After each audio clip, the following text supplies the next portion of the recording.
Hi, everyone. I'm Father Greg, and welcome to this week's Lenten Reflection. I'm recording this from our Franciscan Mission office in Wisconsin, and I'm with two other Ryan grads, Brother Andy Brophy, class of 73, and Bill Stout, class of 76. One of the greatest gifts, in my opinion, is the gift of sight, and its loss is frightening. Sometimes there's a partial loss of vision, like when we misplace our glasses or a contact lens falls out, and that's bad enough. But what if we couldn't see what someone else tells us is there? And what if someone made us a promise that we couldn't see? This is what God does with Abram in the first reading today from Genesis. Abram and his wife, Sarai, are childless. They simply want to have a child and raise that child with love. So God takes Abram outside of his tent and says something strange. He says, "Look up at the sky and count the stars if you can. So shall your descendants be." That's an amazing promise. Have you ever tried to count the stars in the night sky? I used to do a lot of fishing and camping in northern Wisconsin where there's no light pollution, and the stars are countless. God promises Abram that his descendants will be that numerous. However, when you read the story closely, you'll notice God took Abram outside during the day. Later on in the reading, it says that when the sun had set and it was dark, the Lord made a covenant with Abram. So it was still daylight when God told Abram to count the stars. That required a leap of faith for Abram. And as the reading said, Abram put his faith in the Lord, who credited it to him as an act of righteousness. St. Paul will later quote this line in his letter to the Romans.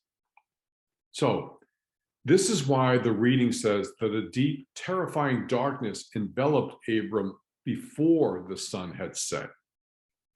It's because God asked Abram to believe without seeing. He asked, "Do you believe in me and in my promise, even though you don't see the stars?" Abram believed. And several chapters later, he has a son, Isaac. And Abram is now known as Abraham, which means father of a multitude. Sarai is now known as Sarah. In our own lives, God will ask us the same question. There are times when we can't see the stars of God's promise, but he asks us to believe, not in an idea, but in a person, in Jesus. And he asks us to entrust ourselves to Jesus. That's why St. Paul says in 2 Corinthians chapter 5, verse 7, we walk by faith, not by sight.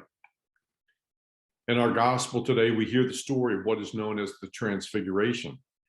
This time, only Peter, James, and John have this incredible opportunity to get a glimpse with their own eyes of who Jesus really is. They not only see Jesus transfigured, meaning they see that his whole appearance has changed with this translucent bright light, something out of a Star Wars movie. But it's also to tell us that we too will be transformed and glorified like Jesus if we remain faithful to the Lord. Now, our Lord knows that he's going to Jerusalem and that he's going to face his crucifixion, but he trusts in the stars that his Father has told him that he will be glorified. And so towards the end of this story, there is a cloud that comes over them representing God the Father, and they hear the words, "This is my chosen son, listen to him." Let's be honest. When it comes to faith, it's not always easy to trust. We think everything's going well, and then our world falls apart. We find out we have cancer when we've made all these plans after retirement. We lost our job when we had taken on a big mortgage. There's a broken relationship, and the pain remains heavy. Now, sometimes we think the saints had it easy and they never doubted like us, but that's not true. Here's just one example. Saint Teresa of Lisieux, who was affectionately known as the Little Flower, and she teaches us something different. Her whole life was filled with faith. Her parents taught her to pray at an early age, and they attended Mass every Sunday as a family, and sometimes even during the weekdays at their local parish. Teresa knew from an early age that she wanted to be a nun. In her autobiography, Story of a Soul, she gives a beautiful description of how God was so real for her.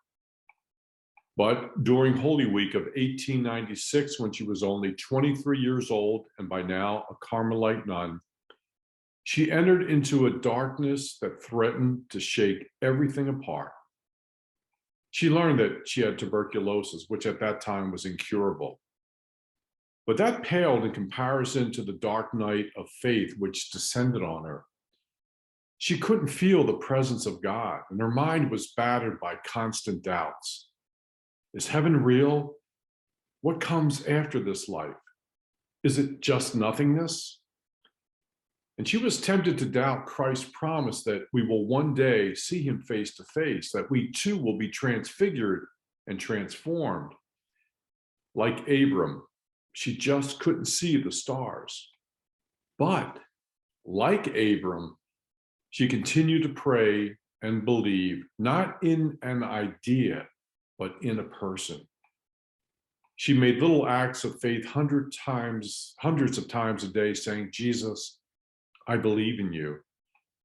And her last words on September 30th, 1897 were, my God, I love you.